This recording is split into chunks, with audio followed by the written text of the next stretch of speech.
Now back to Outdoors with Larry Ray on ESPN 790. Brought to you proudly by the Tennessee Wildlife Resource Agency, Gaston's White River Resort, and Barton Power Sports. Hey, good Saturday morning. Welcome back to Outdoors with Larry Ray on ESPN 790. Greg Ratliff is our show producer. He's trying to keep all of us straight, which is a full-time job that he doesn't get paid but half for, so we're glad. This being the fourth Saturday, that means Bill Cooksey of the Mid-South Hunting and Fishing News is in with us, and, of course, Ron Wong is back from the Classic, and I know that both these guys love to talk fishing, and we got a young man on with us right now that 2012, he's the Rookie of the Year in FLW, and he's got life on the road, and he's really one of our favorite folks and been really good to Outdoors with Larry Ray over these 14 years has been Mr. Twister and the MEPS people and all like that. They have supplied us with. Well, and I've had the pleasure of seeing this young gentleman go across the weigh-in stage at the FLW Tour events last year at, I believe it was Pickwick. Yep. When they were there, and I was there at Kentucky, I don't even remember. You're everywhere, Ron. I don't remember. This young man's everywhere, and we're really pleased to have on Outdoors with Larry Ray, Clent Davis, member of the Mr. Twister Pro staff. Good morning, Clent. Morning, guys. How's it going? Oh, man, we want to talk some fishing. You don't mind talking fishing, do you? Not at all. Not at all. I'm definitely get at it and hopefully have some nice weather here in the coming weeks. That's what you want, don't you? Because you're out of Birmingham. Tell our listeners a little bit about yourself, Clint, how you got into fishing and what's your background. Sure. Yeah. I've been fishing for since I could walk. I guess I grew up fishing little farm ponds around the house, and started out fishing tournaments. I guess when I was 12, 13 on the Coosa Chain of Lakes. Wow. Lay Lake, Logan Martin, Mitchell, all those lakes, and just kind of went from there. Started a college fishing team with my buddy at the University of Montevallo, and that was probably really when I knew, this is something I may want to do for a living. And very successful in college, and kind of graduated from there, and spent a year fishing out of the back of the boat on the FLW tour, and as well as fishing the Rayovacs. I did very well there, saved up enough money. That was 2011 to move to the front of the boat, and, that's it. I just been doing it for a living ever since. This year will be my fourth year on tour. Well, I got to tell you, coming from the college you came from there, they always have a good bass fishing team, and so that's always good to be able to be on a competitive team and doing well through that. But Clint, you just got on with Mr. Twister. That's your title sponsor now, and they've come out with some new baits, and of course, where you're going to fish for the first FLW Tour event there at Lake Toho. Mr. Twister's got a couple of things that is near and dear to you, and that's the flipping out. Yep. And the new Magnum Sensation. And those fish down there should be looking at making babies, right?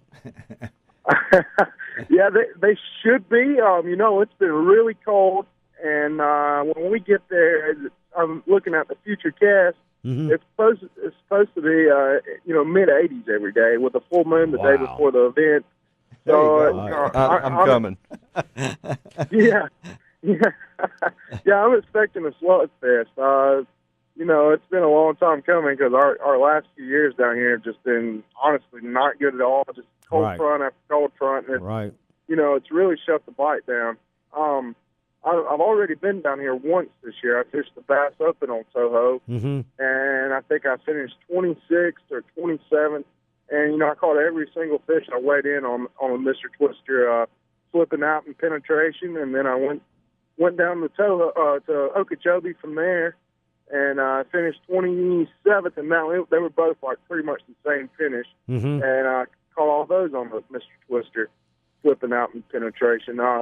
It's a really great flipping bait. It's got a good slim profile to it, and one of the things I like about it is the plastic is a little bit harder than what you'll find in a lot of baits these days, so you don't go through as many. Well, that, and if you're working all of that heavy cover, the grass and everything else, you don't want that hook to come out real easy either. And so, and when you're using a heavier weight like a punch weight of some kind of 3/4 ounce, ounce and a half, that'll tear your bait up easy. So it makes good sense to have something that has a little harder plastic. Yes, most definitely, because there's nothing more aggravating than having to change your bait out every 5 minutes. Yeah. Yeah, and we're talking to Clent Davis here. He's a member of the new title sponsor for Mr. Twister. And I know, Clent, I understand that there's something new coming out in the spring that you're working on. Is it something new that we need to be ready for?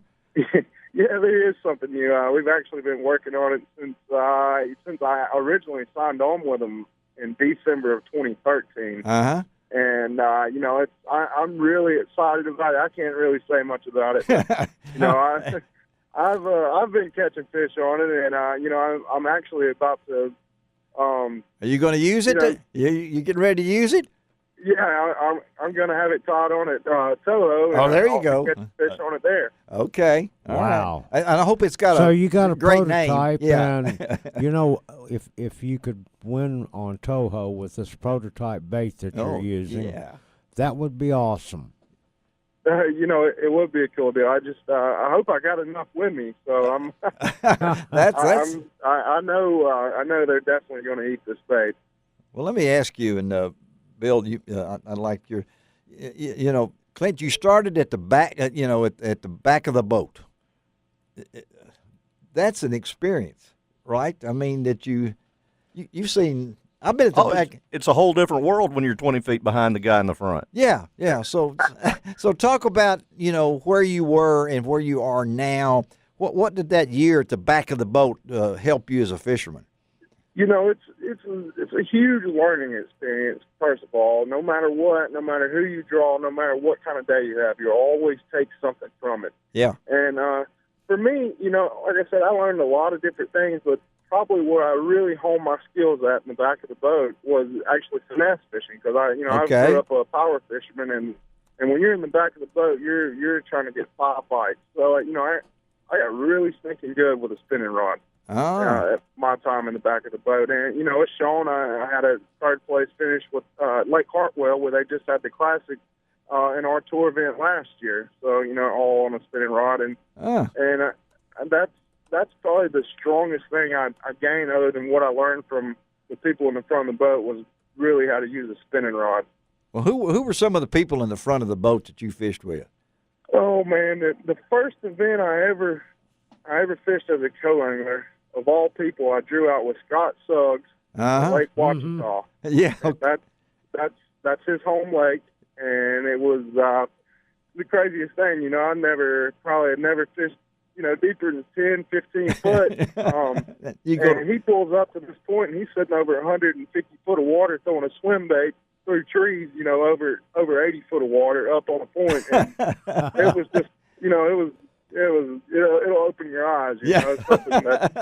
Well, that's the thing about it. I know you do you still get nervous? The butterflies come to you now after 4 years and being that Rookie of the Year in 2012. When you approach a tournament, are you still got that enthusiasm? Are you still like going to hit with the bases loaded, or maybe shoot that free throw with the game on the line? What's going through your mind when you participate in a tournament? I'm more excited than ever to fish events. As far as getting nervous, not really. I guess that comes with time. When I was first starting out, man, I was a nervous wreck. But over the last 2 years, it's the day, and you take it for what it is, and you can't get too high strung or too far down. You just got to go with it, and whatever happens, happens. Well, we're talking again. Absolutely. Clent Davis here out of Birmingham, Alabama. I don't know, but Alabama, I know, produces a lot of football players. Seem to me like they're producing a lot of bass fishermen. A lot of bass fishermen. And it's pretty amazing. A lot of people move from all over the country, professional bass fishermen. Just like the football team, they recruit them. Yeah, and they move. For example, Aaron Martins. Oh, yeah. He now lives there in Gunnersville. He's moved there. It's just But Clent's you're from you're from that area, aren't you, Clent? I am from that area. I actually have a really good friend, one of my best friends, who moved from California, and he lived with me in Birmingham there for a year, and now he lives in Gunnersville. Justin Lucas, he just Yes, finished yeah. fifth, sixth in the Classic, Yeah. and he loves it out here because there's so many different diverse fisheries around that area that you can really hone your skills on. yeah, and Jason also has his own bait company now and everything else. It's pretty amazing. Yeah, that's the way things work here. And Yeah. I assume, did you watch the Classic? I did. I was actually there working for all my other sponsors. So, That's what I figured. Yeah. Yeah. So I'm sure everybody now says they picked Casey. So I mean, after it's over and everything, we have a person in the room here with us that actually picked almost Casey's weight. Did the weight there surprise you, or do you think that was about right? It was, it was about right. I'd have to check. I think it was a little stronger for 3 days in the tour event last year, but at the same time, we hadn't. Our water temps were in the high 40s, and I think they fished that event in the low 40s. So, that's the difference maker in that one. But that man Hartwell is absolutely full of bass. Yeah, it is. Yeah, Ron, I'd like to get back just to fish there. But, I would. Hey, Clent, we appreciate. They can go. Tell them how to go to your Facebook page and find out more about you. Oh, sure, yeah. You can find me on Facebook. Just search Clent Davis. It's Clent is how you spell my first name. A little bit different there, but you can find me there. I'm on Twitter at Clent D, Instagram Clent Davis Fishing. Just find me on there, and I'm always giving away some kind of Mr. Twister baits or something from Yozeri, or actually I just got done giving away a Phoenix rod here in the last Oh, week. wow. Oh, yeah. Nice okay. Phoenix Well, rod. buddy, we appreciate it. We're going to get you back on. We got your cell number. We know where to find you, okay? Clint, wish you all the best. Yeah, buddy. And I hope to see you at the Forestwood Cup in Hot Springs. Yeah, we'll see you. Ron Wong is everywhere, Clint. Get ready for him, okay? Sounds good, guys. All right, Thanks buddy. for having me on. Have a safe trip and good tournament down there at Toho, okay? Thank you. Thank you. All right, let's take a break. Clent Davis, a young man out of Birmingham that we're going to keep up with a little bit this year. Go talk some more fishing as we hook up wave fishing. If you Google that, you come up with a surf guy on a this the beach? surfboard. Yeah. That's what Right. a lot of people think. But we're going to talk. Ladyfish, that sort of thing. Yeah, we'll let you take over right there. All right, we'll be right back on Outdoors with Larry Ray on ESPN 790 with Ron Wong, Bill Cooksey in house, and Greg Ratliff is our executive producer. Find out